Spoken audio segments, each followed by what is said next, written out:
Good evening, everyone, and Happy New Year. I think I'm still allowed to say that. Welcome to our first meeting of 2024. We will begin with the land acknowledgement, so if you're able to, please stand. Thank you. We acknowledge we reside on the lands of the Mississaugas of the Anishinaabe, the Haudenosaunee Confederacy, and the Wendat. We also recognize the enduring presence of all First Nations, Métis, and Inuit peoples, as well as the importance of establishing and maintaining cultural safety through learning from Indigenous peoples and perspectives. Thank you.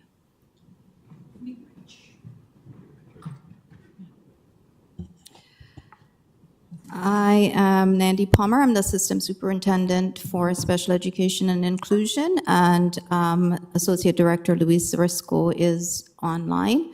Welcome, everyone. Tonight is a special meeting in that we will be electing SEAC's chair and vice chair for the term commencing January 2024 and ending December 2024. Before we start, Leanne, do we have quorum for tonight's meeting? Thank you. This meeting is being live streamed. Any declarations of possible conflict of interest?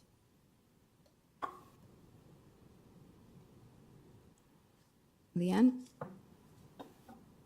Seeing none, we will continue. So we will begin with the election first of a chair. The instructions were mailed to all SEAC members. For folks that are in the room, if you will be receiving a paper ballot on which you will record your votes, and for members online, you will be sending a private message through the Zoom chat to Leanne Dixon, or emailing Leanne Dixon, or texting Leanne Dixon with your response and your vote for each of the two positions. To recap, if there's only one nominee, then the position will be acclaimed. If there is a tie, members will be asked to vote again. And if there still is another tie, then we will do a coin toss. So we will begin with the vote for the chair. Is there anyone that would like to nominate themselves or nominate someone else?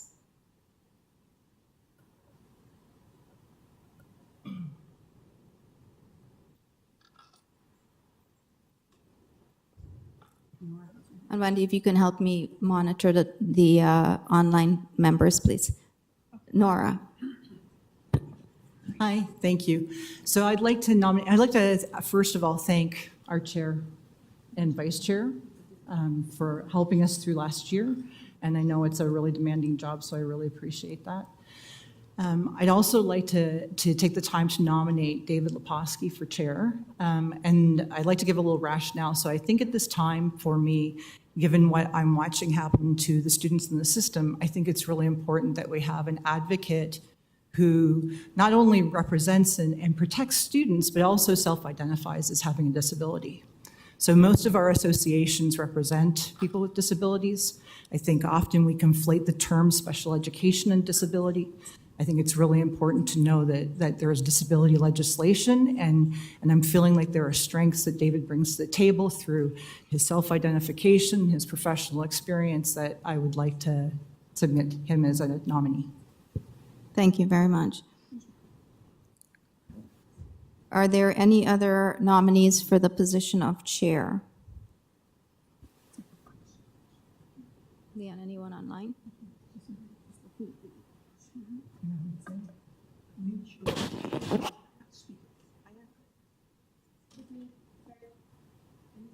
I don't see.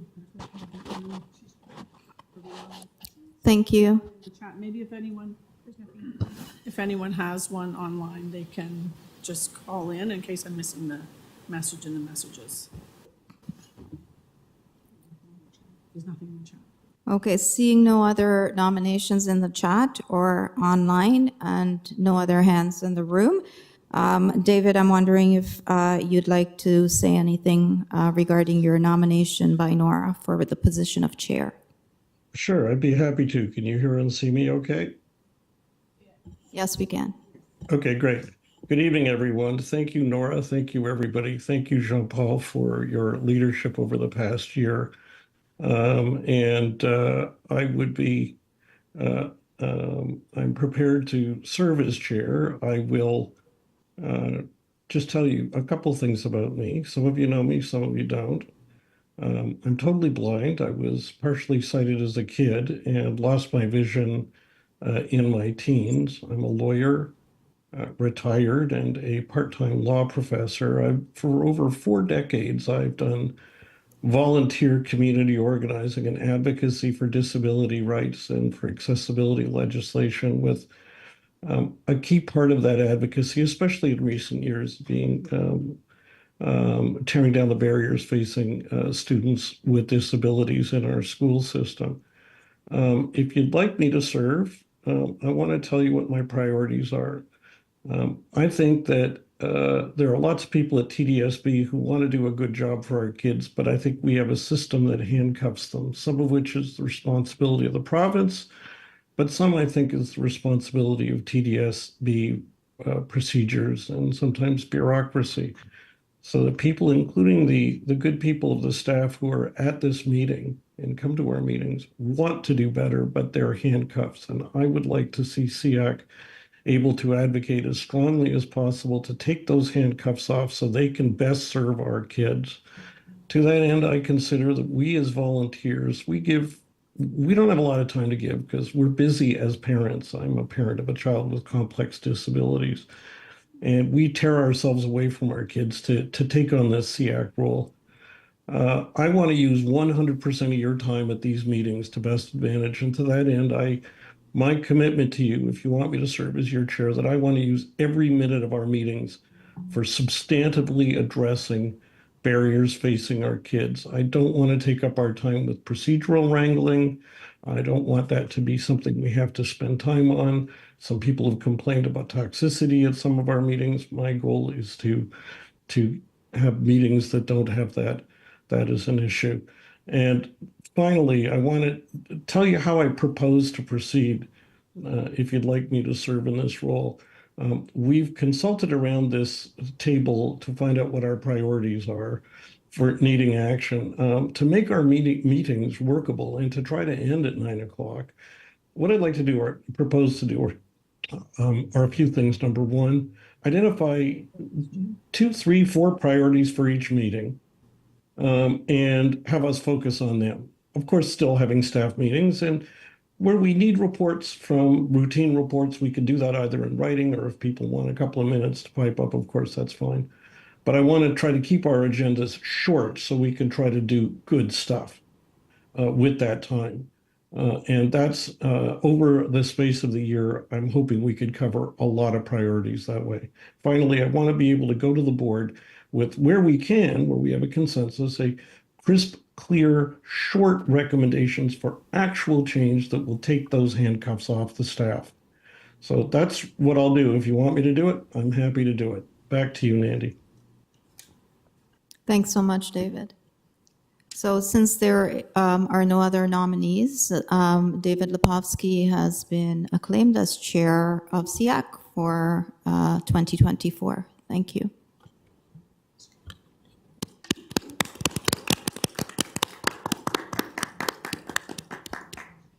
We will now move to nominations for the vice chair. Are there any nominations or anyone who would like to self-nominate for vice chair? So I'm going to check online first, and then I will look at the room.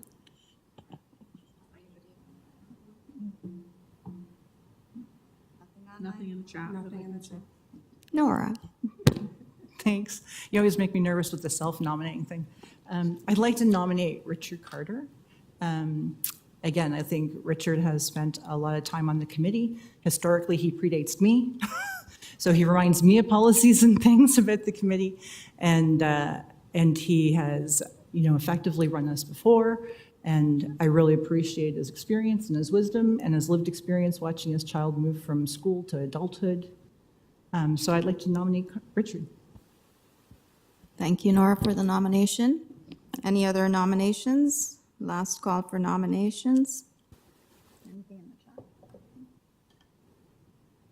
Okay. Richard, would you like to make a few comments? Thank you, Nandy, and thank you, Nora, for the kind words, and for David to take on the role of chair. And I guess in the position of vice chair, the one thing that I think would be very important to this committee, to SEAC, and fulfilling its mandate, is knowing clearly from the TDSB Board of Trustees and staff on the exact process SEAC motions are handled and the timeline for motions to be addressed and reporting back to SEAC of the outcome, follow-up, etc. Because in the past, we've done motions and they don't seem to ever make it to fruition in terms of being implemented necessarily, etc. So I would call upon the trustees and staff to provide us a detailed steps that we must follow and that will be followed by all to ensure that when we do put motions forward, they are seen accordingly and reported back to us on what the outcome is, if they're turned down, why they're turned down, what we need to change, how we can go back with them, and the timeline as well, because if, example, we have the budget upcoming, if we put in recommendations for the budget and it's a motion, but it doesn't get passed till, say, June or September or October, that doesn't help anybody. So I think we need to know the process that will be followed so that we can follow it and adhere, everybody can adhere to it. Thank you, and I accept the nomination based on that. Thank you, Richard. So the position of vice chair, Richard Carter has been acclaimed for this position for the 2024 year.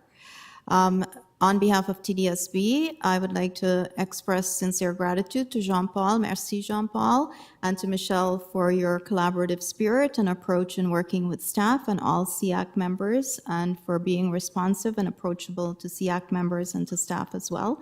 And to David and Richard, we look forward to working with you both in service of students and their families. So thank you very much. And Richard, I will invite you up here. Thank you. To take my seat. Thank you. And I'm delighted to have Richard as vice chair. I think we're friends and we collaborate and we like each other. And Richard, if you can handle the speakers list. I've got the agenda here for the meeting that we've been provided. Thank you again to JP and Michelle. They had tough challenges over the year and they did yeoman service in discharging them. The first thing that we've got, I guess, to deal with is approving the minutes of our last meeting. So I'm prepared to just see if we can do that quickly, unless there's any changes that people think are necessary. Can we get a motion to approve the minutes? Richard, I'll let you air traffic control the traffic on the floor and on online. Perfect. I still need to get online because for some reason I haven't been able to connect to the internet here. The one thing that we would ask everybody to do is to, if your real name is not what's showing on your screen for Zoom, please rename yourself. So again, I'm going to rename myself Richard Carter just to avoid confusion. thank you. And just so people know, I've turned my screen reader so it's not going to read what's in the chat. So if people are writing things in the chat during the meeting, I won't know about it till after. So I just don't want people to have expectations that I saw it during the meeting. Sorry, the chat's not monitored as with all previous meetings. Okay, that's fine. That's fine. So do we have somebody that's going to motion to approve the agenda? No, I was doing the minute. Oh, well, we can approve the agenda and then the minutes. Sorry, David, can you repeat that? Sorry, let's approve the agenda and then we'll approve the minutes. Does anybody have any? Oh, Jean-Paul? No, it's bizarre that we're already into the agenda and we did not approve it. Sorry? I think it's bizarre that we're already into agenda, item number 2. We just finished. So what We just finished item number 2. I mean, it's supposed that we already approved that agenda. okay, I don't know if there was any, did we actually record the approval of the agenda? So we hadn't done that step yet, so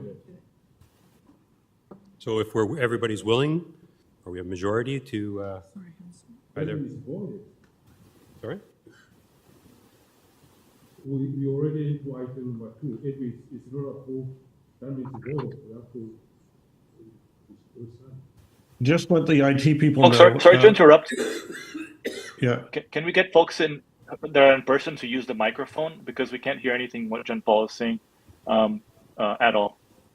So If the- folks that are in person can put the microphone on. Thank you. So the concern is that we've begun the meeting without approving the agenda. We went to item 2, the election of chair and vice chair, but we haven't actually officially approved the agenda, I think is what John Paul is saying. So yeah, and that's fair. So I'm just going to say, could we have a motion to approve the agenda? Melissa's saying she would like to motion to approve. Do we have a seconder? I motion to approve. Thank you. Bronwyn. Jean-Paul has a question? Move your microphone lower, I just want to make Move sure, your microphone lower.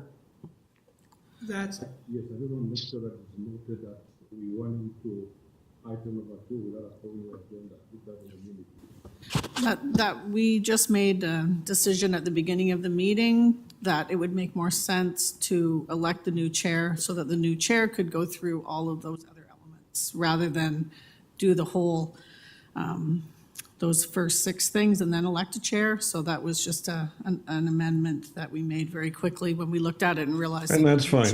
That's fine. Let's just proceed more to get sense. to the substance of the meeting if we can.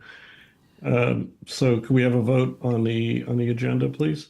All in favor? Favor? Opposed, if Any any? opposed? And I need to get connected. I need to get the password and the username.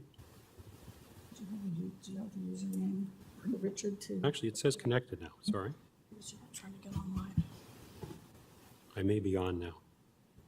I've changed position there. Okay, so based on that, Nick? the agenda is approved and moving on. to All the right, second let's item. proceed to approve the minutes if we can. Can we have a motion to approve the minutes, please? Melissa's moving to approve the minutes. Any, I assume no changes. And Nora second. We have a vote? A vote. All right. Are we passed?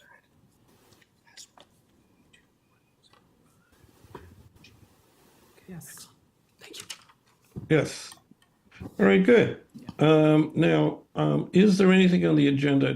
Leanne, can you just help me? Because there were a few things before the point where my notes apply. Are we ready to proceed to the discussion of SEP-RC?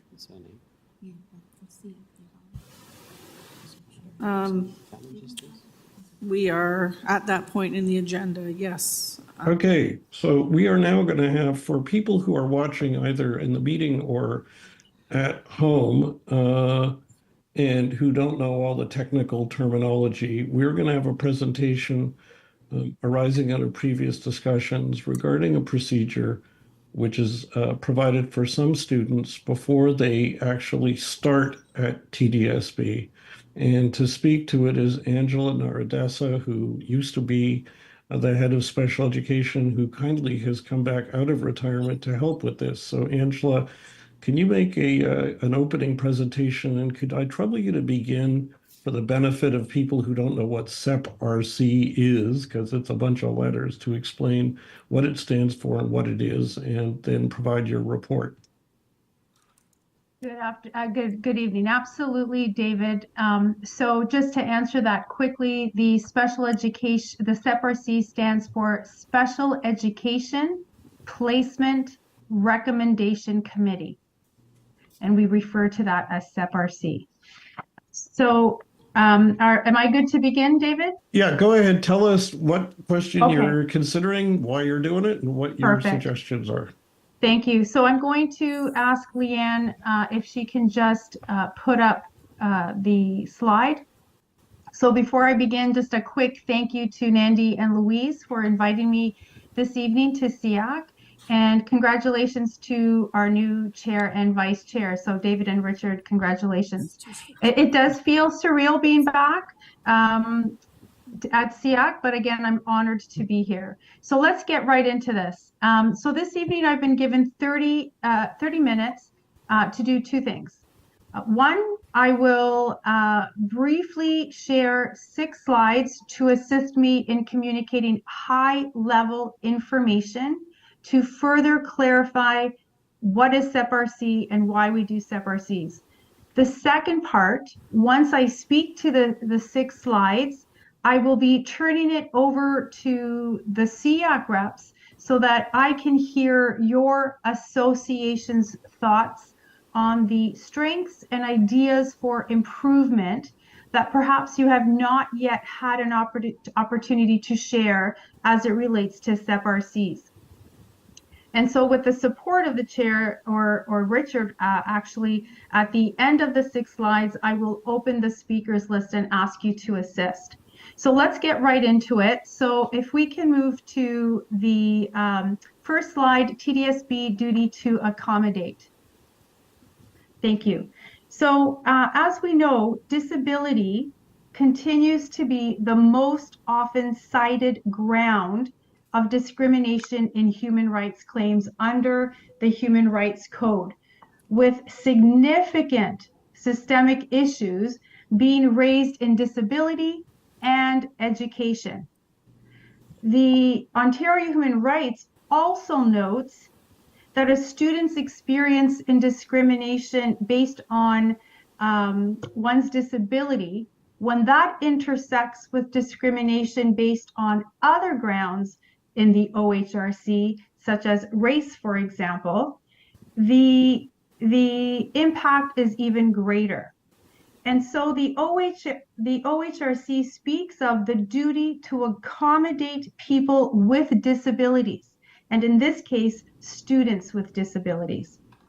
So when a student with disability arrives at TDSB with complex physical disabilities or medical disabilities or complex safety needs, TDSB has a duty to accommodate the student by removing barriers in accessing and ensuring a timely admittance to school, because if not, that would be an infringement of their rights under the Ontario Human Rights Code.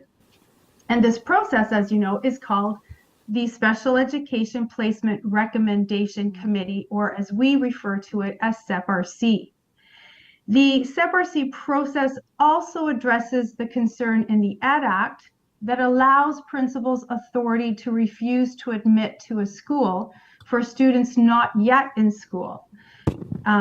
So that, I won't read the excerpt, but it's there for you in regards to the what's in the ED Act, and I know David's very familiar with that. So unless you want me to read it, I will. But No, I know you're just for people to know, the short forms, OHRC is the Ontario Human Rights Code, and ED Act is the Education Act.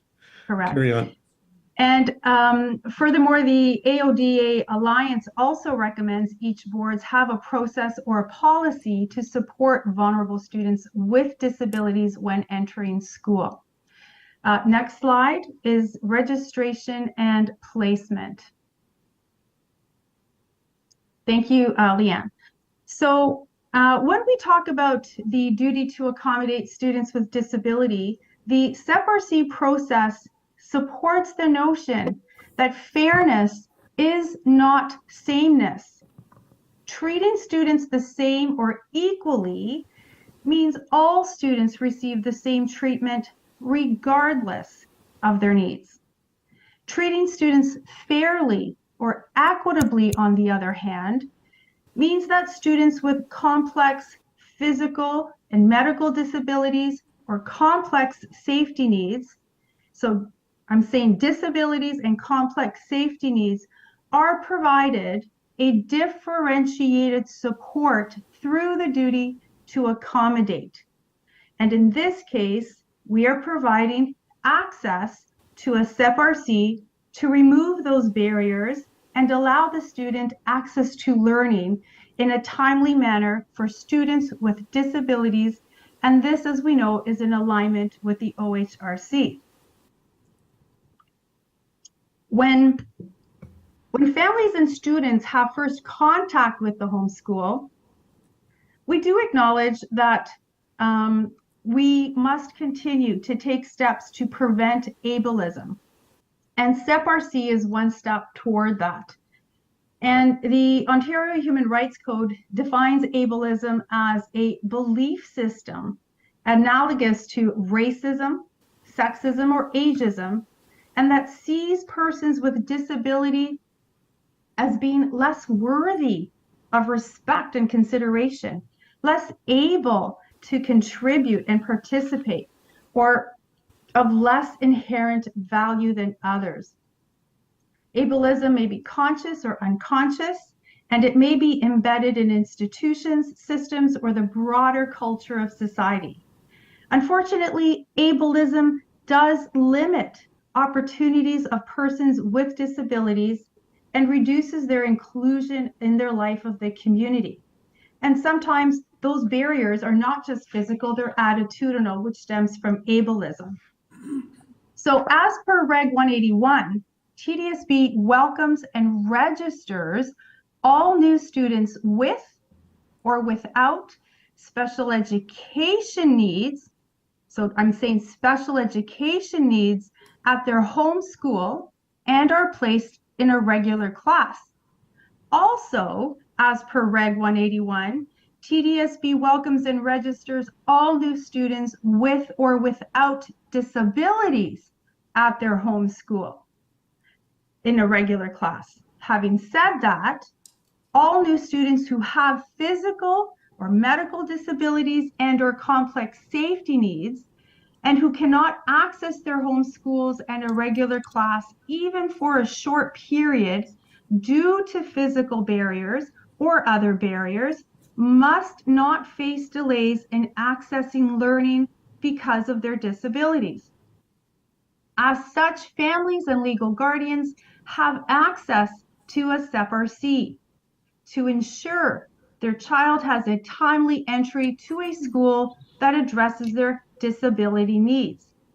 The TDSB's duty to accommodate promotes steps in preventing ableism, which as we shared, limits the potential of students with disabilities, and it further promotes respect and dignity for students with disabilities and allows them to engage in their school community in a timely manner. Next slide. We're almost done. The special education plan, pages 93 to 98 basically cover the all the information surrounding SEPRCs, and I know we've talked, SEPRCs has been discussed several times from my understanding at SEAC, so I'm not going to go into all the nitty-gritty, but what I do want to highlight is the criteria for SEPRC, which is low incidence category of developmental disabilities, physical disabilities, including blind, low vision, and deaf of hard of hearing. It includes complex medical and physical disabilities and or complex safety needs. This does include a combination of intellectual communication and or behavioral disabilities, including persistent challenges in daily living. And of course, this also includes students in need of care and treatment or rehabilitation through ECPP. So we are talking about SEPRCs for students, not exceptionalities or diagnoses, but disabilities as per our duty to accommodate under the OHRC. Next slide. Okay, so this is our second last slide. SEPRC, our belief statement and research. So TDSB does believe that all students enter capable, competent, and ready to learn. As per Reg 181, all students are welcomed and registered in their neighborhood school. This is to be seen as the first entry point. The Ministry of Education also supports integration whenever possible, but requires school boards to maintain a range of special education placements. At TDSB, we do provide both integrated, the regular class, and congregated learning environments, or ISPs. We know, as in regards to research, there is much debate between integrated or congregated classrooms and which setting allows for best growth and learning, especially preparing our students for post-21. research clearly leans towards integrated learning. TDSB's stance is always to support Reg 181 and make the regular class its first entry point. And TDSB encourages integration and inclusion whenever possible. So to be clear, as per Reg 181, before a SEPRC is started, the default when registering at the school is to register in the home school in the regular class. Only when there is a need for a specialized class that addresses the student's disabilities, because the student's needs can't be met even for a short period of time, that a SEPRC will be initiated. And that leads us then to our last slide, which is the reflection question. Please share your association's perspectives on strengths, ideas for improvement in the TDSB SEPRC process. So those were my 6 slides. I hope they, at a high level, have clarified in simple, straightforward terms and set a context for tonight's discussion. And again, I'm going to ask Richard to assist me facilitating the speakers list. Each person will have 1 question and 1 follow-up, and Leanne will assist me with note-taking. So thank you so much, and Richard, whenever you're ready. Richard, over to you, and put me on the speakers list at the bottom, please. And Richard. Thank you, Angela. Sorry, Dave, Richard, I'm just going to suggest that we do use a timer, and we'll make it an audible timer. Okay. Of 3 minutes with a beep 10 seconds before. 3 minutes? How are we selecting the 3 minutes? 'Cause I know in the past we've used 2 as well, so. Let's use 3 just to get started now, and then we'll see how it goes, because we've got a half hour. Yeah, exactly. We We have a have half hour, it. so we're looking being done, start at 7:26, so 7:56 is the intended deadline. Okay, so we've got Leo first hand up on the Zoom meeting. We then have Nora. And I know David's at the end. I've got Melissa. Anybody else that want to put their hand up at this point? Nobody else seen in the room? Okay, Leo, you have 3 minutes. Please go ahead. Thank you, Chair. Thank you, Vice Chair. Thank you, Angela, for the work that you have done with this. I would say I acknowledge the complexities surrounding the accessibility of SEPRCs for all students. And as representative for Autism Ontario in our previous vote, the reason that I supported the SEPRC's motion was primarily because it aligns closely with our concerns regarding something very specific, which is the inclusion of level 1 autism students, which include those formerly diagnosed with Asperger's syndrome. So for those not familiar, if you read the DSM-5, the level 1 is what's qualified as lower support needs. Under existing SEPRC guidelines, these level 1 students, they face the risk of exclusion from the SEPRC due to their condition not being classified as severe. But now this is the kicker, despite being part of a legally protected disability group, which encompasses all levels of autism spectrum disorder, including level 1. So regardless if you're level 1, 2, or 3, still is a disability. However, I am very aware that the previous motion scope was overly broad, and I agree. It potentially encompasses groups that do not fall under protected disability categories and may not require the same level of immediate access. So my proposal moving forward is that we refine the criteria for SEPRC eligibility by explicitly including disability as a word, as a key consideration.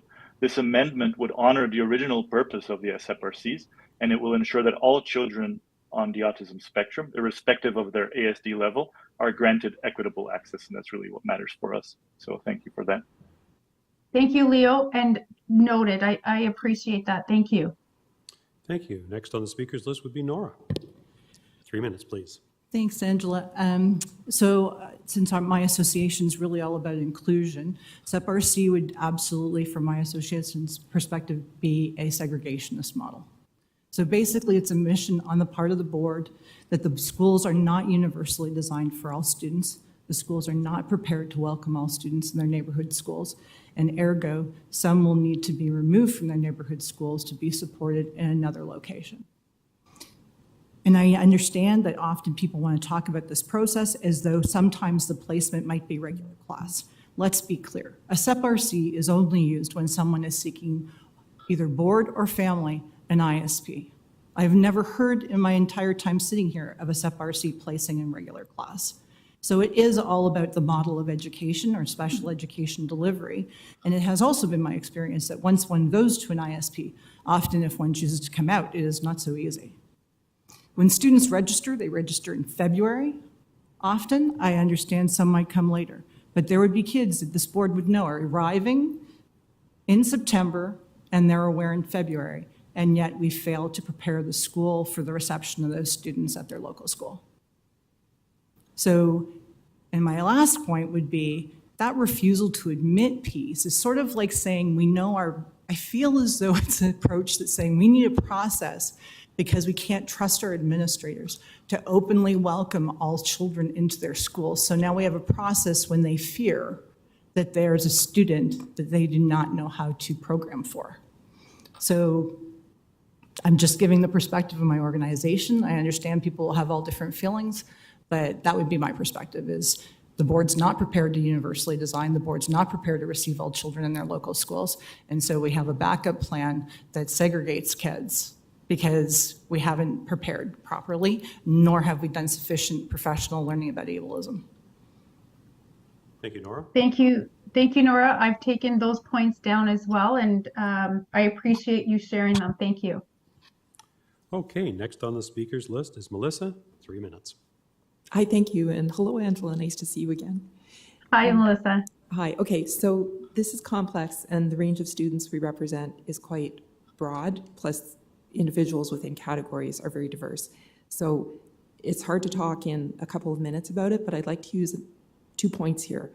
One is to make sure that we stay fact-based. I'll come to that second. The other is to start with a metaphor of a fruit basket. So what you were talking about, Angela, with apologies, I'm going to oversimplify. As a group of students, we could call apples in our fruit basket, students with disabilities and complex needs. But we have a range of other students who have other special education support environments that are better for them, who might be oranges or grapes or pears. So while I support and agree with what you were saying for the apples, I don't want to lose sight of the other children who have different needs, the pears, the grapes, the oranges, whatever. So with respect, I think Leo's definition, for example, of limiting to disability might help out the apples, but it's not helping the other students. The other thing I'd like to just say as a broader point, and we could get into the details maybe offline, is I think it's important to stay fact-based on this. So when Nora's saying that, I'm sorry to paraphrase, Nora, you've said it many times, you're concerned that you don't trust administrators to uphold the spirit of how students should be placed in their best environment. That's a separate point, but the fact is that a SEPRC cannot occur unless the parent initiates it, pursues it, and agrees with it. So that trust issue is a separate side issue, and I wouldn't want to throw out the other babies with the bathwater because of that. On the fact-based issue, there's been a lot of discussion about whether SEPRCs, what the original intent was, what they were originally used for. The facts are, and I've gone into it, and parents I know have gone into extensive documentary searches, are that SEPRCs were applied to many students other than those with complex needs from the outset, and it was to great success. So we're talking about the pears and the oranges that want to be in a setting like that. Nobody's being forced to, but it's better for them. And typically, when they're coming to TDSB, not in kindergarten, they've already been in a situation in a regular class that has not worked for them. So they already know, they have diagnoses, they have experience, and we don't want to, again, throw out the babies with the bathwater.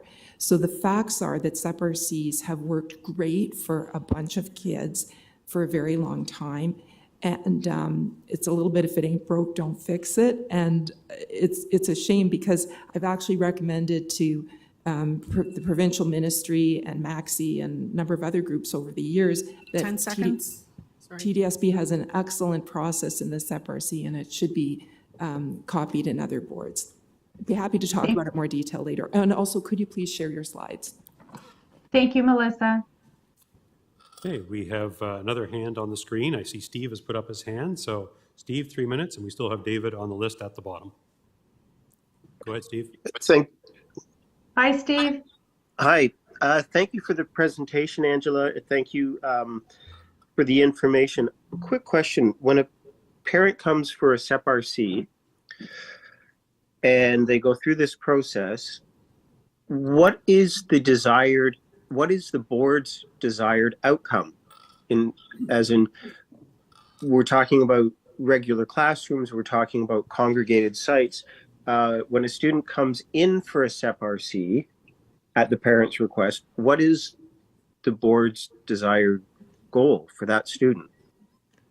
Thanks, Steve. So we always default to Reg 181 and ensure that we offer the homeschool and regular class first. If the parent chooses otherwise and requests a SEPRC because they do want to pursue an ISP, that's when then we provide them with access to a SEPRC so that they can accept, if they so choose to, an intensive support program, an ISP. Okay, and is the ISP then a withdrawal from regular classrooms? It's a congregated site, a congregated classroom. So it's a special, it's a Okay, no, I understand. Class. Congregated, yes. So I guess when Nora says that this system, and Angela has commented, Melissa, sorry, has commented that, you know, it works for some parents and students to be in a congregated site, which I understand and I agree that works for some students, and it's a valued place for some students to go to grow and learn. However, as Nora says, it clearly acknowledges that the schools are not set up to accept any student in its home school, and those students that are difficult, the refusal to admit gives the principals an out, regardless of whether this student is SEPRC or not. So I know they're kind of related and not related, but if we want regular classroom as the default, then we need regular classroom supports with additional staff, EAs, SNAs, etc., additional training. 3 minutes, Steve. Anyways, that's. I appreciate that. Thank you, Yeah. Steve. I Okay. appreciate Thanks. that, and I've noted it. Thank you. Okay, and I guess final speaker is David now. John Paul. Oh, sorry, John Paul, I did not see you. Sorry. John Paul, go ahead. Oh, good. Thank you. I think that is, one thing that I want to clear before I ask my question or make my comment is that the notion that you have to be a disabled person before be able to advocate for disabled is completely wrong. I think that is, talking to my colleague Nora, I think that is, and I've been, advocating for special students for more than many years, more than some people sitting here, even more than Nora. I think that is many years than you, Nora. And one thing that I want to say is that, when we discuss the whole inclusion, idea here with John Malloy, it was an ideal. And we all acknowledge the fact that it was also something that will happen, the next day. You will need a process to get there. And saying that because all our schools are not like ready for inclusion today and start, blaming the board, I think we should probably think twice. And that's how the SEPRC process has, it has its own place. It's something that is really for TDSB, which is a good thing that we're doing.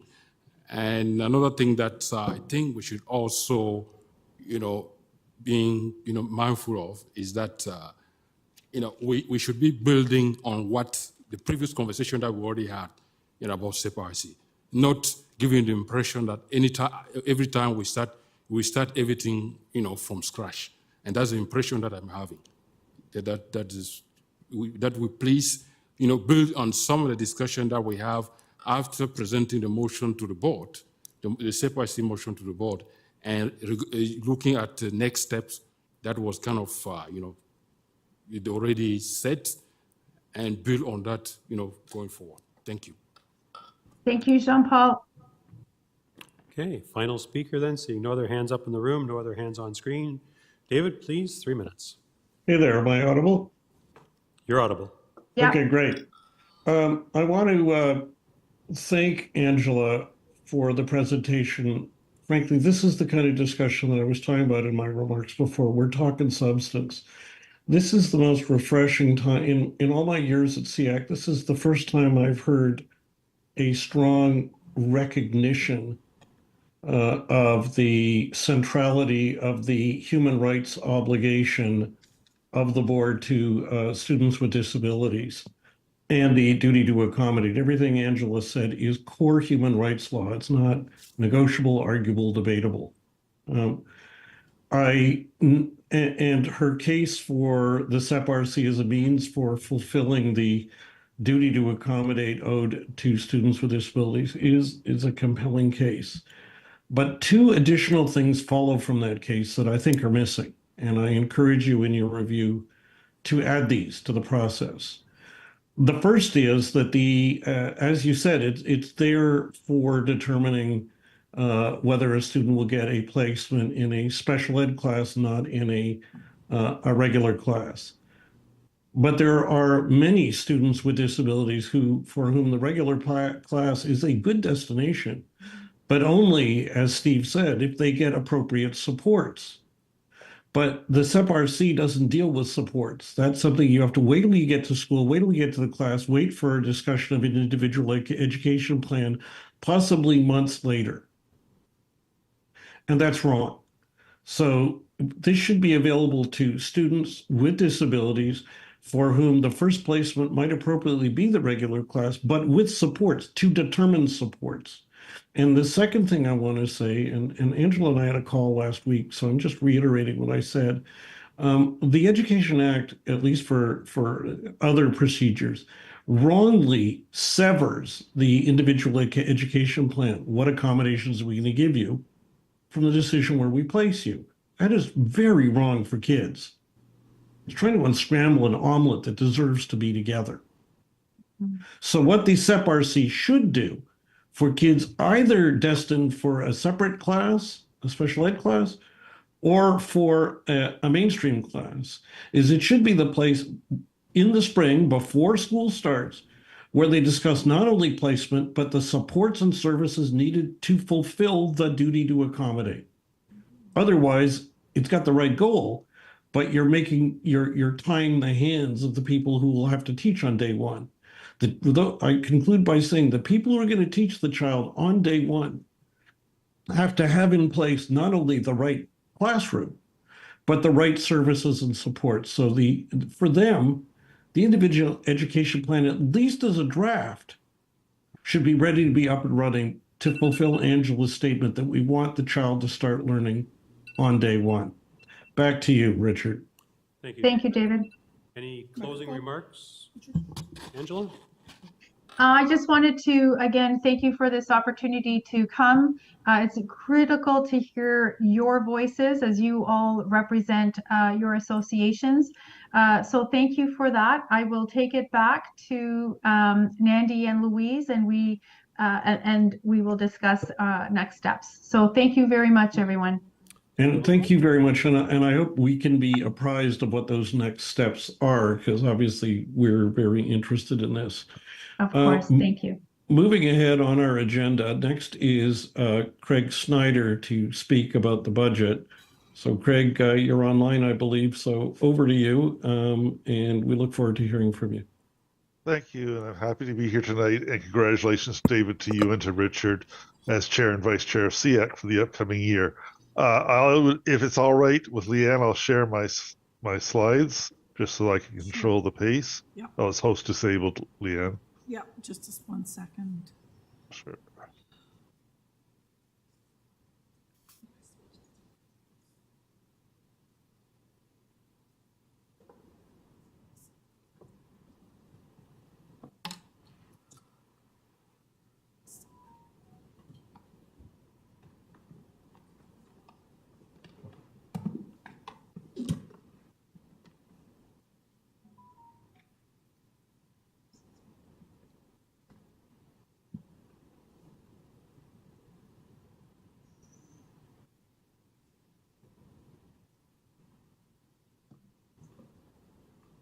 I think Craig is still working on getting his slides to come up on screen, with Leanne looking as well. I'm trying.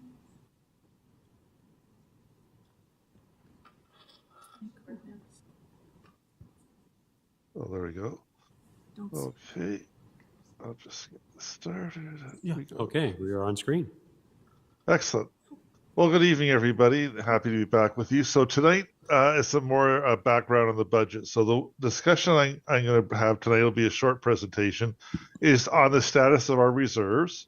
Then I'd like just to refresh the committee on the timelines for budget development. And then I was asked for some links, and at the end of the presentation, I have some links that will help you guide you through the budget process as we do it. So this slide here on reserves shows you our reserves as of August 31st, and again, as projected at the end of this school year. So there is 29.1 million of internally appropriated reserves that are available to balance the board's budget. There is a small reserve of 11.4 million, but it's restricted. It's in sinking fund interest. It's a financial calculation. So basically, we have 29.1 million of reserves available, and this year's forecasted deficit at this point in time is 15.3 million. So that'll mean at the end of this school year, all things being equal and all projections coming in online, there'll be only 13.8 million left in reserves to cover any emerging issues and or future financial strains on the board.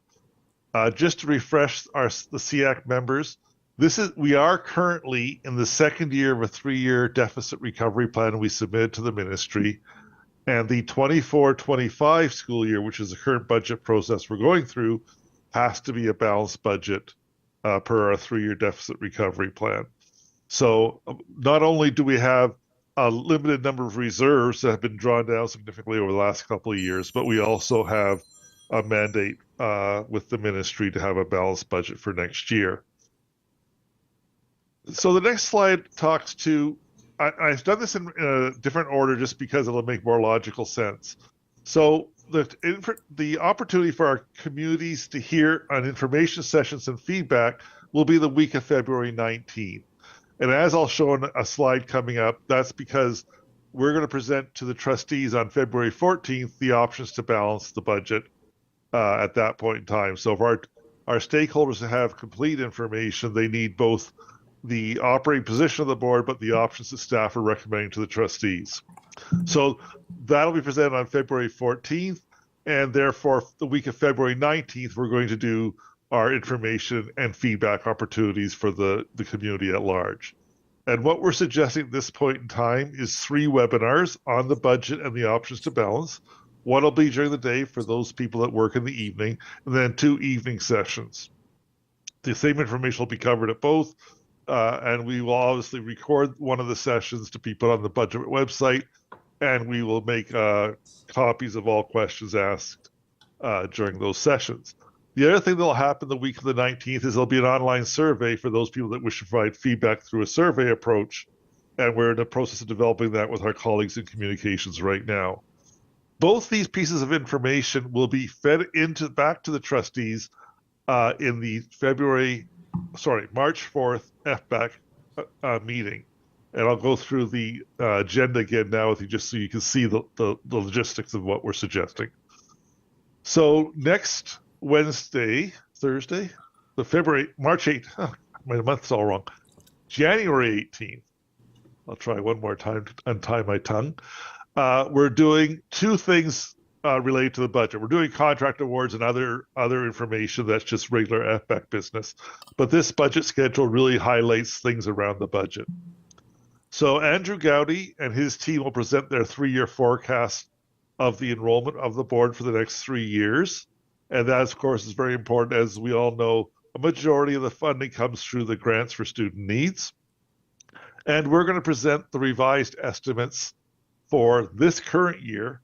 And for some of you who may not be aware, all school boards in the province have 3 significant financial submissions they do to the Ministry of Education.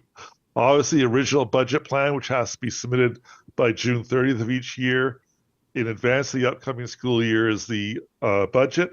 And then based on the October enrollments, the boards are asked to submit what they call revised estimates or updated budgets, another way I think of it. And it really highlights two things: the actual enrollments for October 31st, and then, of course, planning projects out the March 31st enrollment, as well as any known changes to operating, whether it be revenues or costs, are also can be updated at that opportunity with the ministry. The last time, or what last major reporting cycle, is obviously the financial statements for the previous school year that happened in the fall. So on January 18th, we're presenting the revised estimates for the current year, and they should be out on the website either tonight or first thing tomorrow morning, I believe, for the upcoming FBEC on the 18th of January. The next significant event is January 29th. We do two things in this meeting. The first is the projected financial position for 24-25. So my teams are working through to calculate that impact based on this year's funding models, as well as any known changes, either in enrollments or in other funding sources that may have been only for 1 year in the current year we're in. So we are hoping to bring forward on the 29th of March or January the projected financial position of the board for 24-25. The other thing, just for the to bring forward again so that our trustees are aware of it, is an update on last year's results. So this was already submitted at the audit committee, but we'll do a summarized report of last year's financial position, which will again include the slide you saw on reserves and where they're at right now. So that's the first opportunity for the trustees to hear what the forecasted deficit will be for 24-25. Staff will bring back on February 14th the options to balance the budget that we feel will get us to a balanced position for the trustees' consideration and discussion. And there's a couple additional times they'll have an opportunity to discuss them, but that's when they'll see the staff's recommendations for the first time. On March 4th, the school, so that's why the 14th is so important, because that previous slide where we talked about the consultation happening is that week of the 19th. So all the information will be out on our website for our stakeholders to see. March 4th, as per typical, is where we do our school-based staffing for the upcoming school year. And this is all the, the teachers, ECEs, EAs, special ed staff, caretakers, pool, lunchroom supervisors, SPSMs, etc. And the reason it's done at this time of the year is because at March break, the Employee Services Department, working with the enrollment projections school by school that planning has developed, start allocating staff at the school level. And those first couple of days after March break, the 1 day is set aside to give the vice principals their allocation, explain what it is and how to use it. And the second day after the March break, the secondary principals are brought in, given their allocations and a presentation to them as well on their staffing. And that gives them time to go through their staffing committees, declare surplus to their schools if there is surplus staff in time for the end of the school year, so the classes are set up for the fall. And at that point in time, when we do the school-based staffing, that's about 65% of our budget that's locked up at that point in time, so a significant portion of the budget. And then as I came and talked to you previously, the senior staff and the trustees would like to approve the operating budget ahead of the GSNs so that we can show that if we're left to our own devices, we can manage our resources and support our students. So we're looking to approve the operating budget for 24-25 at the March 26th FBAC, and the following evening, it would go to board for approval. Craig, could I interrupt for one moment for a question on that slide that I think might be helpful to everybody watching this presentation? On March 4th, I noticed you're going to do the school-based staffing, and you went through the list of teachers, EAs, et cetera. It takes up 65% of the budget. We know students begin registering in February for school. Is there some way that when the student registers, we had a conversation about SEP-RCs, that the student's registration might be flagged at the parents asking for a SEP-RC? Because how are you going to assign school-based staffing if you don't really know the needs of the students at that time? Maybe staff can speak to this, et cetera. Or when will the students' needs be considered as part of the school-based staffing? Thank you. Okay, I'll try to answer part of it. I'll defer to Nancy to help me out with the balance. So for the regular day school enrollment, this is where we're aligning the staff. The special education department provides feedback on the allocation of the special education staff. And I'll turn it over to Nandy if she'd like to comment on that process from the special education side. Thanks, Greg. Richard, with regards specifically for SEPRCs, as discussed previously, the students coming through for a SEPRC are placed in an ISP class if they meet criteria for a SEPRC. ISPs, as you know, have class size caps as per the ministry, depending on which ISP it is. So we staff according to that, and we oftentimes have space in those ISPs that are existing. If for some reason, whether it's a SEPRC or an influx of students that come in that require an ISP, we do provide additional staffing to schools for those particular students or needs, depending on what needs to be done. And those students with noted disabilities entering the regular classroom, when is the support looked at for them as part of this budget? We do ongoing supports to schools as needed and as our resources allow us to. But we're constantly looking at resources to support schools. We also have resources that move around to different schools. Those are the unassigned SNAs as referenced in the special education plan that we use to support students as needed for temporary periods of time, but for more permanent, we do look at any additional supports that we need to put in place, and we do that. Thank you.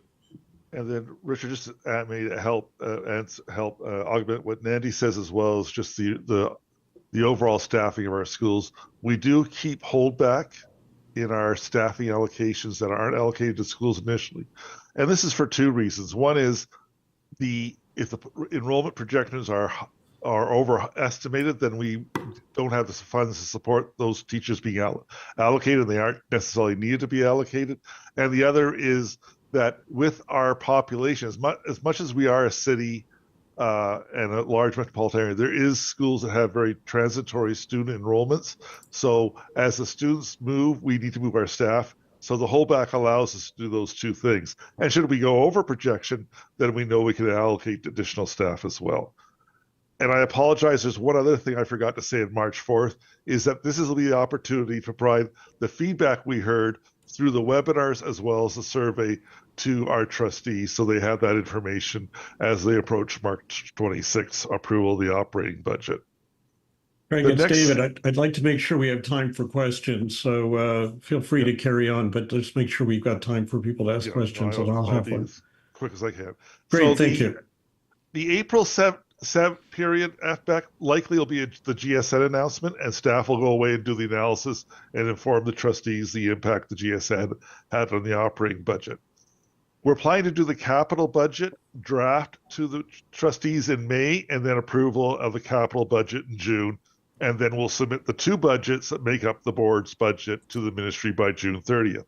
The reason the capital budget is late in the process is it's not a very controversial. It's more already we know what our capital priority grants is. We know the funding for our school condition improvement and our renewal grants. And if you watch FBAC recently, or the agendas at least, you'll see that Maya Pachetti, our executive officer of facilities, has prepared and is presenting several reports on the renewal plan for our building. So that's the timing for that. The last thing I have tonight before I'm happy to take questions is some resources available to you. So the first one is our financial facts and the links there to last year's edition. We will be presenting likely in February or March this year's edition of financial facts that'll pick up the 23-24. What you'll see when you look at financial facts is, as you know, is a couple of things. 4 years of actual data and the current year most recent revised estimates. It also has some demographic data. It has program information. It explains capital and other funding sources. So that's there always and is refreshed annually. The next, of course, is our budget site. So all the reports that we submit around the budget are there for people to read in one location, as well as we videotape the FBEC meetings that around the budget, so that video of what the trustees are thinking and what their thoughts were and what staff presented to them. And then obviously there's any other information that's available besides the reports and the FBEC is put on the website as well. And then the last one, which I put here, which is important, is the Finance, Budget, and Roll Committee schedules and webcasts can be found in one of our websites there. And the reason I thought this was important for you was you can see what other things the Finance, Budget Committee are doing, but more importantly, it'll show you the upcoming agendas, because we did set this agenda with the trustees at the beginning of the year. There may be need for additional meetings, or we may not get quorum of a meeting and we'll have to delay it to a different time. But at least this website, you should be able to find out when the next budget enrollment committee is. And when the agenda is published, you can go to this website to see what's being covered on the next meeting. So without that, I'm more than happy to take any questions. I'm going to just put myself down on the list, Richard, if you don't mind. Okay, so I see in the room, we have Jean-Paul, we have Nora. I'm looking online. Do we have anybody online that wants to raise their hand? And I'm going to ask if we can keep it to 2 minutes each, because we're almost at time for this item, but I want to make sure people can talk fast. So it's just Jean-Paul, Nora, and David at 2 minutes each. Jean-Paul, please proceed. Thank you, through Richard. Thanks, Craig. I think the first question you will probably guess, that because I've been asking this for many years. Thank you for sharing all this broad information about the budget. And when I read this even before the meeting, I asked myself, what does it mean for special education and special education budget? That's the first question that I asked myself. I've been asking this for many years. You know that, correct? And my second question is, I'm sorry if I missed that, is in the fall, we had a consultation from the Ministry of Education about the 2023-24 budget. I think it was coinciding with the government strategic planning process. I was wondering if there's any news from that consultation, because we brought up some of our concern. Is there anything? Because I know that this is exactly what fits into the provincial budget will be upcoming in the fall, in the spring. Thank you. Thank you. So there's two questions there, and I'll take the last one first because it's the shortest answer. And so typically with the consultation that the ministry receives from all the different people that submit, and of course the board submitted, we always have a tradition of submitting our document on the budget. And you guys received, the SEAC received a copy of it, I think, at the last meeting. You typically don't hear anything back from the ministry. What you hear back is the actual funding formula for the year. And you can see where they focus their resources on. And that tells you if they took the consultation or what they did with it. But there's never in my history been a direct response back to an individual board around it. They will. Some years, they haven't done it always, but they'll have an information session for staff to say, here's the GSN. And it happened more in past years as opposed to recent. And they'll just kind of give a high-level overview. But they will not, in my experience, have not responded to individual consultations. The only way you see it is through their actual funding announcement and see where they focused any new money that came into the system. As far as around the special education budget, you will see when we prepare the budget, you will see the spending that is anticipated for special ed versus the funding. And if we can work to see if we can provide any more detailed information to help SEAC in its deliberations. So I will work with Stacy on that. The one thing that I would, and thank you for the question, is I haven't looked at the timing of your meetings versus the schedule of we're trying to get to for the March 27th presentation. But we should take a look at that to make sure that you have every opportunity as one of our statutory advisory committees to provide any feedback to the board, either through the survey or the webinars, but also SEAC itself could do a deputation to the Finance Budget Enrollment Committee. So I would suggest that we work together to figure out what the schedule is to support that. Thank you, Craig. Jean-Paul, did you want to add something to? Thank you, Chair. Thanks, Craig. I think I just want to offer, two suggestions. And one for the presentation, please, if next time, maybe a slide saying analysis, for special education budget and will be great, so that we have a one-pager, tailored to our own issue and concern. The second one, very quick, and although, thanks for the response regarding the consultation that happened last fall.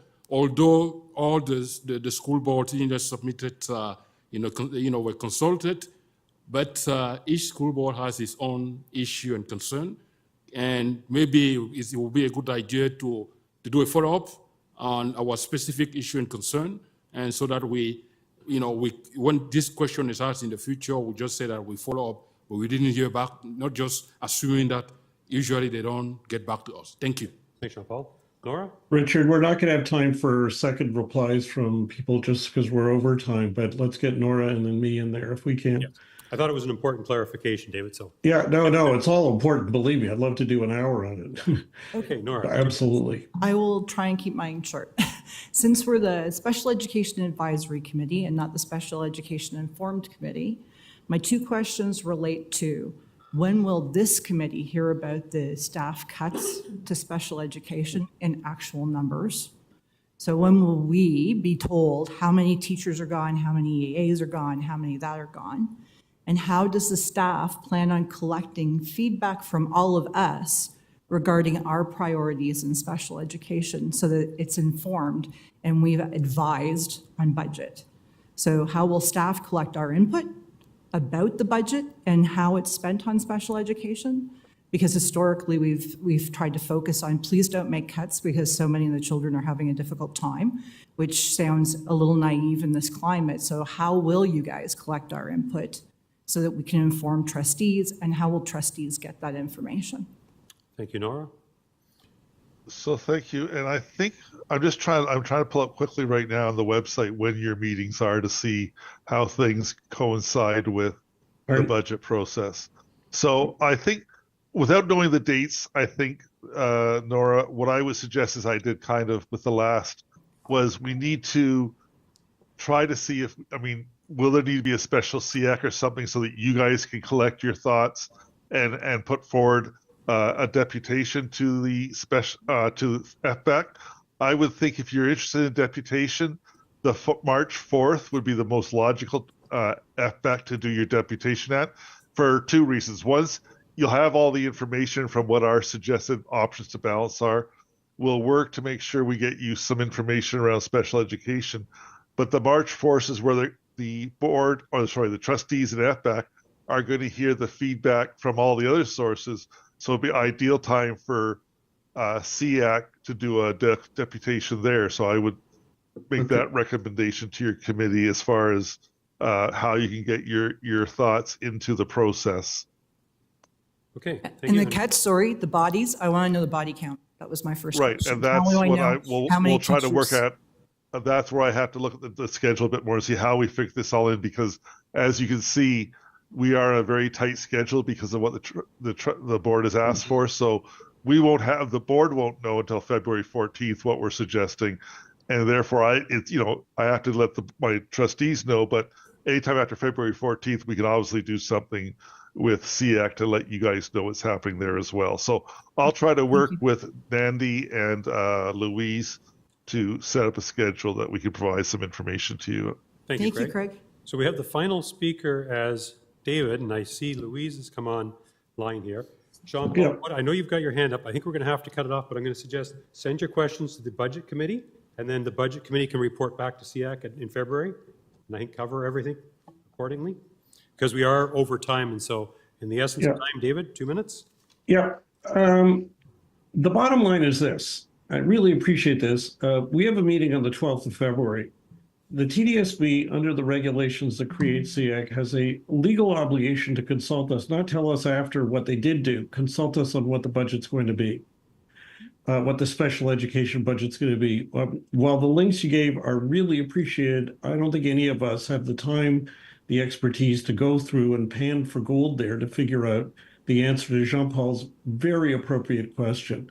So what we need, and it can probably be put in a page or two, in advance of our February 12th meeting, if possible, is what proposed cuts, if any, to particular supports or staffing or other resources that would affect special education students, whether in the regular classroom or in congregated classrooms. And if we could see that, then on the 12th of February, we could prepare a response of what we say that's good or bad.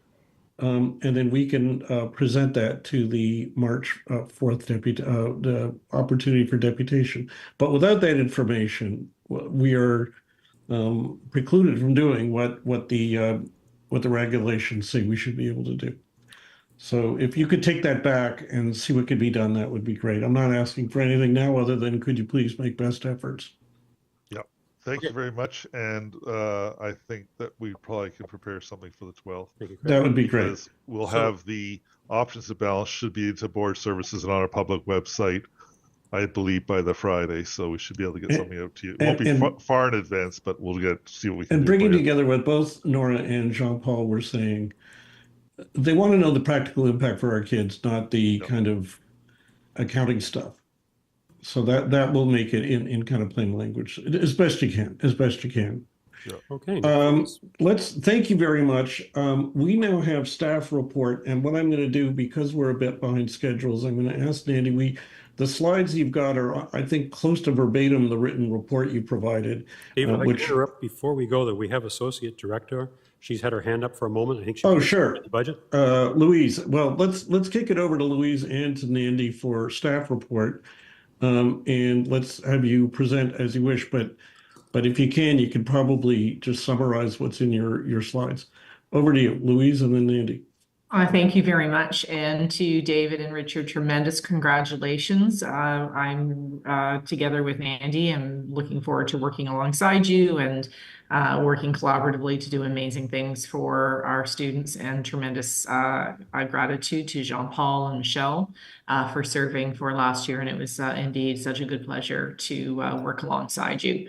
In regards to budget, before I ask Andy to take us through the leadership report, just to reassure SEAC, as we did last year, a complete and full transparency in regards to any reductions that we are being asked to make.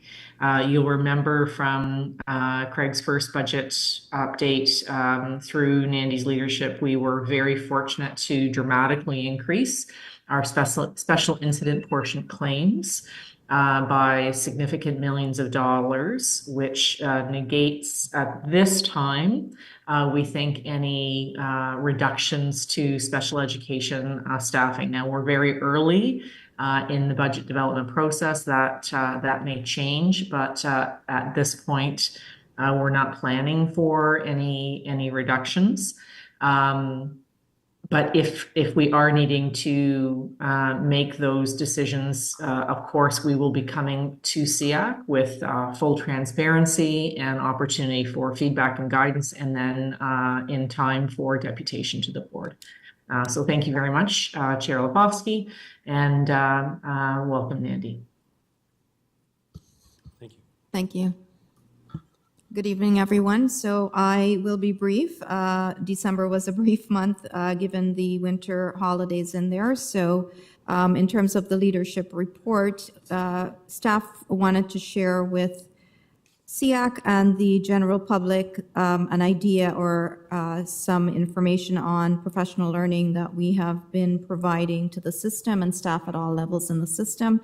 That is linked in the leadership report as well as in the PowerPoint, and we have been really focusing, along with staff at all levels, on principals and vice principals. As you know, under the Education Act, they have responsibility for students with special education needs, and we believe we must build their capacity in order to lead their staff in supporting students with special education needs. So please do take a look at the list of professional learning for the system that we have offered from August to December 2023. And of course, we will continue to offer for the rest of the school year and into the summer. As we have shared before, Project Search applications are now open, and we're very happy to be part of this ministry project. We're actually a lead board for other school boards in terms of how we provide opportunities for students, and we're very proud of our partnerships with Toronto Rehab, University Health Network, and Holland Bloorview, where we're able to provide work opportunities for students who are developmentally delayed, and happy to say that some of our students actually get hired post-21 into these job spaces. On the leadership report as well, you will find the December IPRC information as we do each month, and psych services assessment statistics as well. And I will end off with one piece that is not on the leadership report, and I am sharing some bittersweet news that centrally assigned principal Wendy Tarot will be leaving us at the end of January to take a position with the Ministry of Education. And Wendy has been my right hand for the past year in this role, and I will miss you terribly, but I'm very, having had that ministry experience, I'm very excited for you in your new position. So on behalf of TDSB staff, Wendy, thank you. And thank you. That's it for the leadership report for this month. All right. Do we want to take a list of questions, if there are any? And I'm going to try to see if we can wrap this up in the next 10 minutes. We're over time, but there are points worth taking. And my only comment about Wendy Tarot is I'm going to apply for an injunction to keep you with the board, because you've been fantastic with the K-12 working group, and we're going to miss you. Over to Richard for a speakers list, if there are any. The room, I see no hands. Thank you. I see no hands up with any questions. Oh, we have a hand up. Melissa's got a hand up. There's nobody online, so I believe Melissa will be the only question. Let's do 3 minutes. Is that fair, Melissa? Yeah, for sure. It's going to be less than that. I just wanted a quick piece of housekeeping before we run out of time at the end of the meeting. Just wondering if we might ask Leanne to share Angela's slides, and also if, Leanne, maybe you could post an address where people, if they have feedback on the SEPRC, they could send it to Angela. Yeah, in fact, could those slides be included in the minutes somehow? That would be helpful, and they should be posted. Okay, thank you. So over to you then, David, at this point, because all right. Well, then we are moving at lightning speed. Trustees, it's time now, if I have my agenda correctly, for trustees reports. Are there any trustees reports? I would just highlight, because we're coming out of the break, so not much has been happening, but I would highlight a couple of pieces that might be of interest to community members. Is that at the Governance and Policy Committee meeting, sorry, I don't have the agenda in front of me, but Governance and Policy Committee meeting on Wednesday, there are 2 items. There's a new Community Advisory Committee procedures, governance procedure and operating procedure that are being tabled as draft. And this is a good, like, sort of informs the terms of reference for all the community advisory committees, and would be a good resource for this committee to look at. So that is live. I can send the link to that. And of course, we have our finance meeting on Thursday with updates as to what Craig just spoke about as well. That's great. Thank you very much. And if you folks are trustee members, when they talk about budget, the louder you can holler "no cuts to special education," the more cheers you'll get at this committee. And we realize it's a challenge, but whatever you can do, we appreciate. we have one question, David. Jean-Paul has Yes. his hand up. Yes. And then Melissa again. Go ahead. Go ahead, Jean-Paul. Through Richard, Thanks, Michelle, for the update. I think, for the governance committee, I think there's also submission from Nandi and Luis for that committee. I scan it, and can you please, tell us a little bit about what you submitted for the governance committee for this upcoming meeting? There's a submission about from Nandi and So a staff submission to the trustees on there's- government? the governance For committee. Wednesday's meeting, there's a Governance. special education appeal process piece item on the agenda? Is that what you're referring to? Yes, it's in. Thank you. I'll pass it over to Associate Director Sarisco. However, it is a piece that goes to trustee first, and the plan is to bring it to SEAC at the February meeting. Louise, I don't know if there's anything you'd like. Yep. Thank you very much. And through you, Chair, to Jean-Paul, yes, there is a report for GPC. It is for information. The reason it's for information is because we want to follow strong governance practice, and after it is shared with trustees, it will be brought to SEAC for feedback and then back to GPC for decision making. At hand in the report, SEAC members, and again, we will be back to you for a very fulsome presentation, is in regards to the IPRC appeal process. So we're wanting to inform the Board of Trustees that we're intending to write a protocol and wanted to make them aware first, which is our duty to inform trustees before we bring it to an advisory committee. But the report is there for you.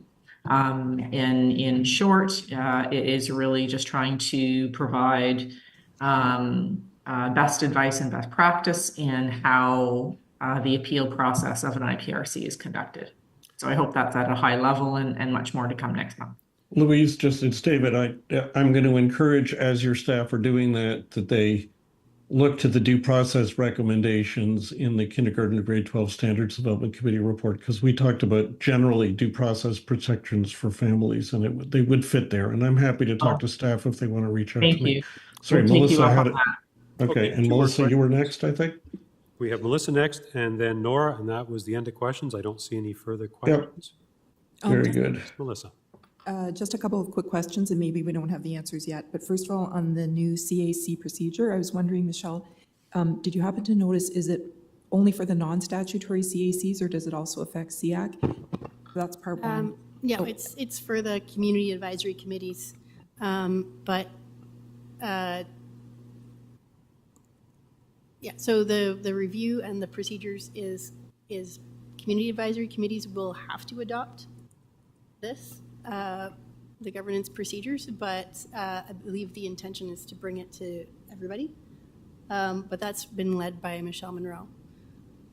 I can add, through you, Chair, to Michelle Artz's comments. The advisory committees inclusive of SEAC are also included.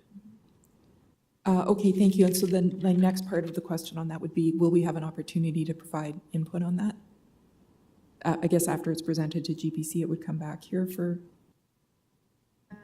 Yes, sorry, I don't remember the start of the, okay, so it's being presented for receipt, so it's not being presented for approval at this point. Okay, great. That's a big, Yeah, we might want to have definition. some self-governance input there. And then oh, just... sorry, no, that's the wrong one. I'm looking at the wrong one. I've got them all open in front of me. I don't mean to put you on the spot, it's more I'm planting a seed. We'd like to provide some input, please. And then my second question is about the IPRC appeal process. I saw that also, and I was just wondering, maybe spoiler alert, I thought what the protocol was describing is what I thought already exists, and you're just documenting it, or is it a big change? I guess you'll let us know that next month or in your material. Louise, I guess I'm asking. Okay, we have Nora next, and I see Jean-Paul with his hand.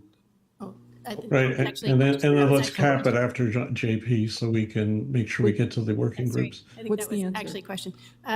So my understanding is that the process is loosely defined at the moment and carries a lot of risk for both the applicants and for the board in terms of who's assigned, whether or not they have expert knowledge, what kind of information is being shared, private information goes between people, and that the intention is to create a documented process that will be much more straightforward and safer.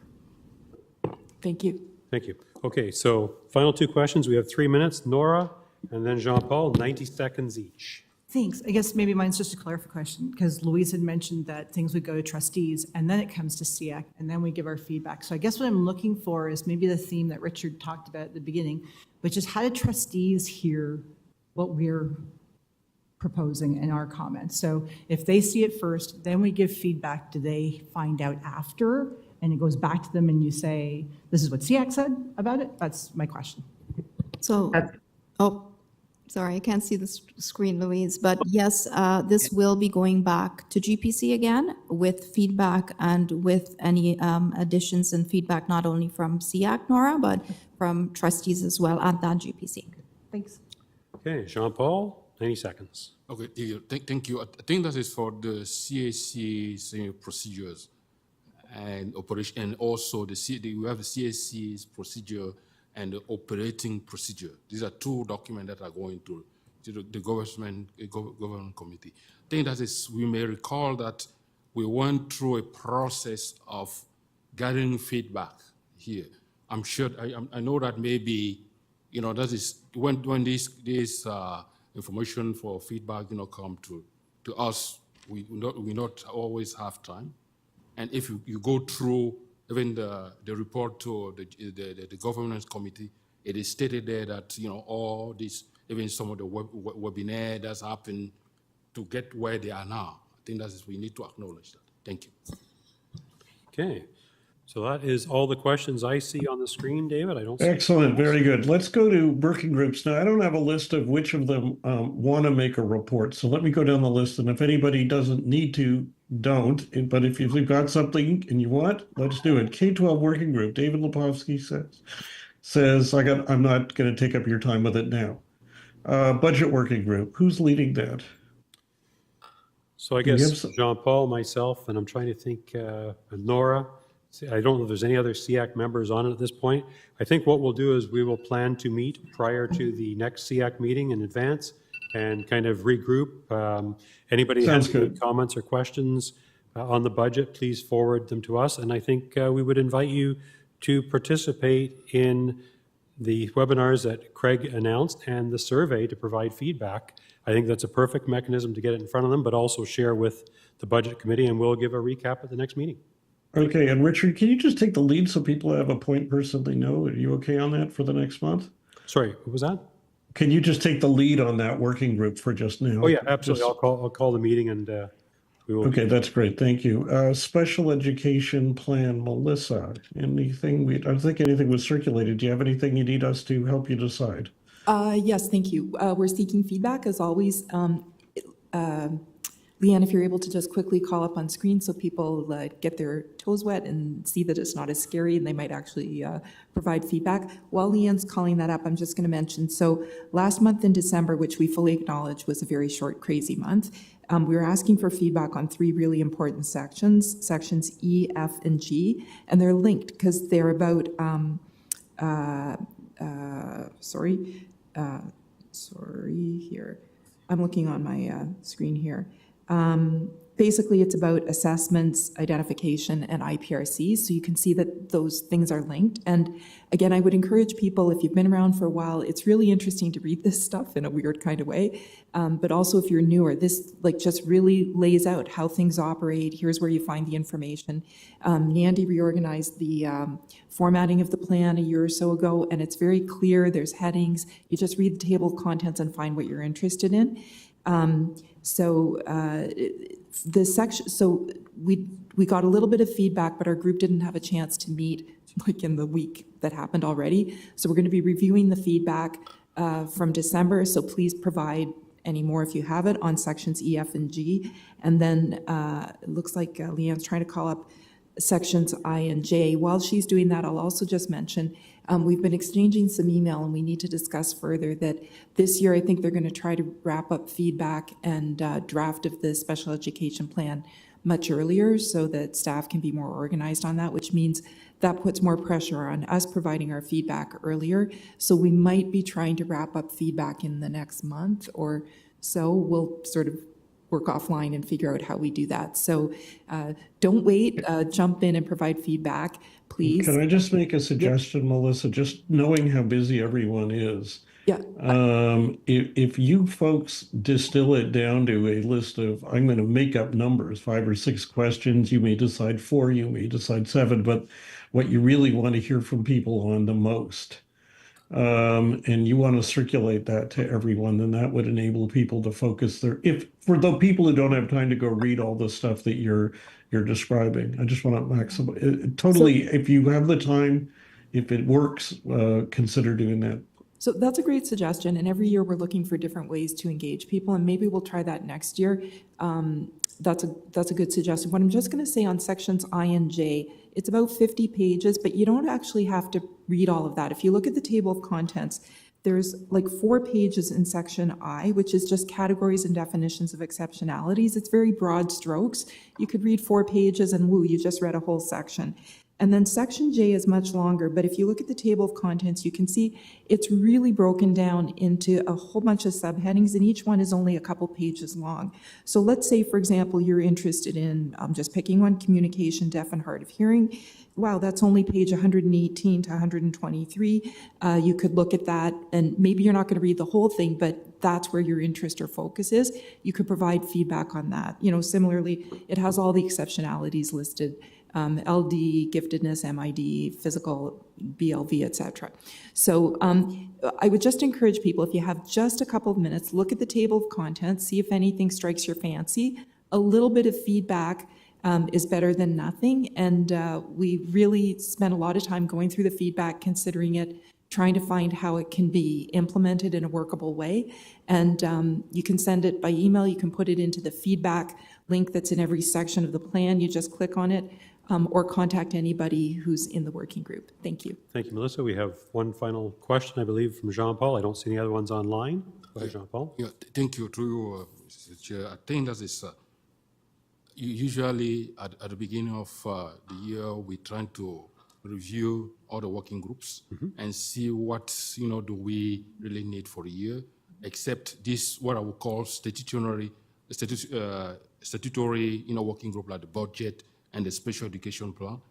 And are we carrying over this year some of all the working group that we had last year? So good point, and I was going to bring this up once we got through all of them, is basically say, we'll have Leanne send out a list of all the working groups that we have, who the current members are, and anybody that wants to join or remove themselves from those lists. And if they have any suggestions for other working groups, then in the February meeting, when we reconvene, we will confirm the working groups. The other thing is, I don't actually think there is a statutory requirement for either budget or special ed plan working group. I think it's something that we've created for our own purpose in that. So all of the groups are established by us, not necessarily ad hoc, but they're not necessarily mandated, so we could have all or none. I think, sorry, Richard, when I Yeah, if I could just jump in on this for a minute. There's a requirement under the law for Feedback the budget. From SEAC. Yes, and the special education plan. That's why we have, a standing working group for those items. I think David was going to comment. Yeah, because I'm in the role of chair, and I literally haven't had a chance to even wrap my mind around how best we proceed with all of this. I'm going to ask people to give me the indulgence of a month and talking to Richard and so on. And let's discuss this at the next meeting. Obviously, there's excellent work in progress. If people are doing excellent work in progress, I want to keep that work going. But let's just figure out how to proceed from there, if that's okay. And with respect to, sorry, are there any other questions, or can we move to association reports? There's no other questions, but there was 2 more working groups, I guess, terms of reference, the ad hoc one and Right. Priorities Working Group. We didn't hear from either of those, David? Right. Now, is there someone in charge of either of them? Because I've got no information on this. And I don't think around the table I don't think we do. So I think we're going to need to, what I'm going to suggest with respect to the whole issue of priorities, I know that give me a month to wrap my head around this and get back to you all.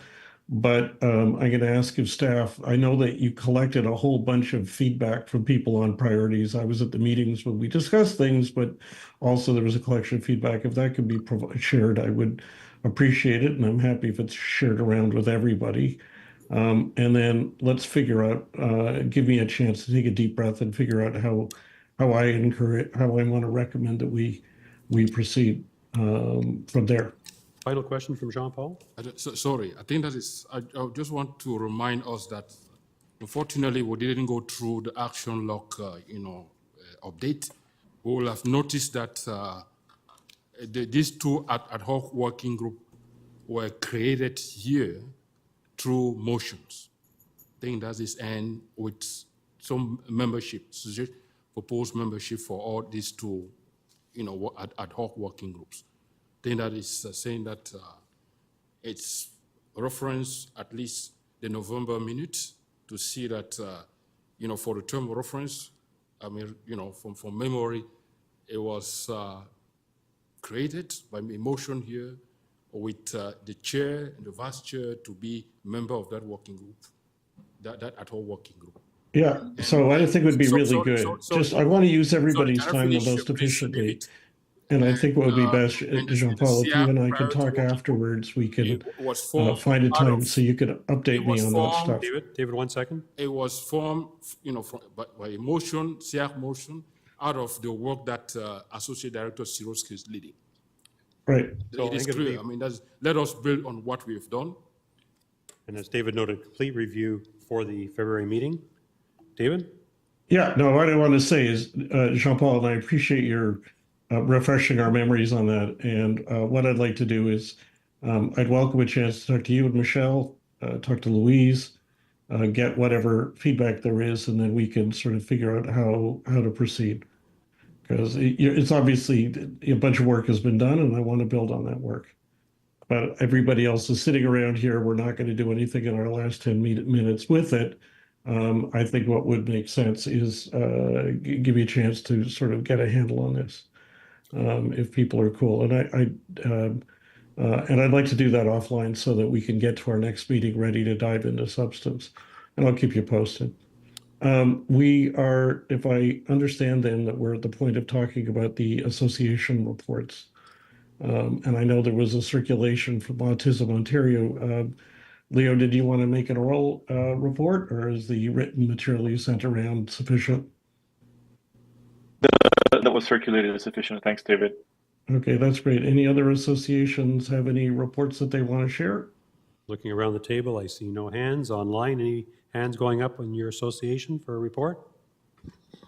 All right. Any other business before we adjourn, or are we done a little early? We are done a little early. I just want to conclude with a huge thank you to the staff for enabling us to keep doing what we're doing, to Jean-Paul and Michelle, who steered us through the last year, and who are always here to share not only their independent perspectives, but the knowledge that they've acquired having had the challenge of sitting in the chair and the vice chair roles. And we really appreciate your time. And now we're on to the next meeting, and let's see what we can do. And if people have ideas about priorities beyond the feedback you've given to the priorities committee, beyond the feedback you've given to Louise when she took all the time to talk to everyone, eager for you to just feel free to flip me an email. I can't guarantee I'm going to reply to absolutely everything, but I will read everything. So best, everybody stay safe, stay warm, and we'll see you next month. Motion to adjourn? Melissa? Seconded? Nora? All in favor? Any opposed? If you're opposed, stay there. Everybody else is leaving. Thank you all very much. Have a good evening. Good night. Thank you.